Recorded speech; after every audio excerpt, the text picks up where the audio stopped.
It's time for another installment of Loudest Voice of the Week. You know this is a breaking point for this woman. She's going to be confronting Gavin Newsom on his inability to do anything for people who just lost their homes to fires here in LA this last week. You might have seen this before, but I'm showing it to you guys again because just remember when you watch it, and if you're watching this for a first time or second time or third time, when you see this, remember that this woman is at a breaking point, and she's in a place where it nothing else matters but to plead with this guy, this leader. This is the way politics is supposed to work. When we are the people have an opportunity, you have a little window.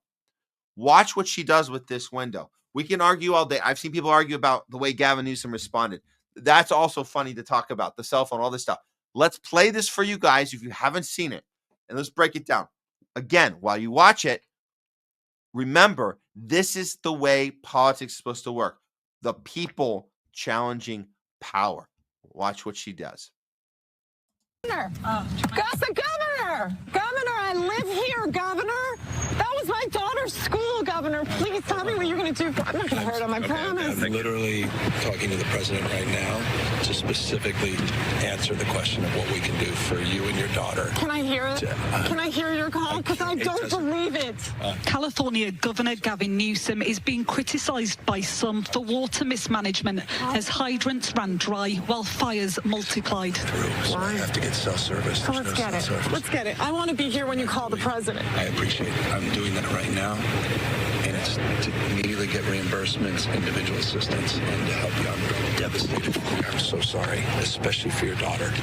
I have 4 kids losing the school. Everyone who went to school there, they lost their homes. They lost 2 homes because they were living in one building another.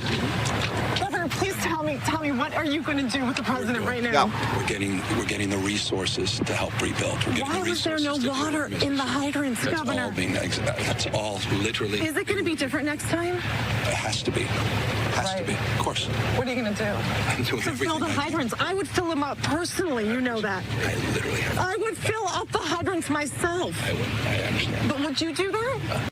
So I'm pausing this. We'll play that. We'll play it out in a second. But man, oh man, every time I see this, I get chills because I think about you have to be desperate to be able to do that. But we can also do it without being desperate. We can also do that when our home isn't destroyed. We can do that on behalf of people that are. And that's what you call citizen journalism.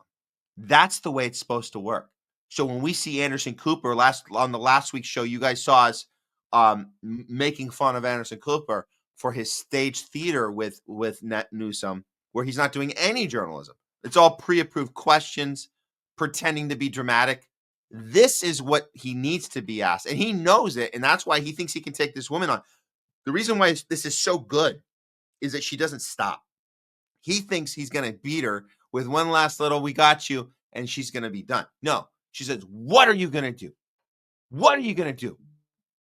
How is it going to be different? That's journalism. That's what Anderson Cooper is supposed to do. He'll never do it. So you guys just remember that. Again, we can talk about Newsom and his inability, whether that worked for him or not. We know it didn't. We know it's crap. The whole phone thing is just a joke. But let's just, I think there's a couple more seconds of this. Hold on here. I would do whatever I can. But you're not. I see do you know there's water dripping over there, Governor? There's water coming out there. You can use it. Emotions running high and understandably residents wanting answers, especially. Yeah, emotions running high. Residents wanting answers. Residents conducting journalism. Citizen journalism. What are you going to do about it? What is it, Gavin Newsom? What are you going to do? How can you show me right now that what you're saying isn't a lie? That's journalism. You are a person in power. I'm keeping you accountable by asking you. The question is, what are you going to do?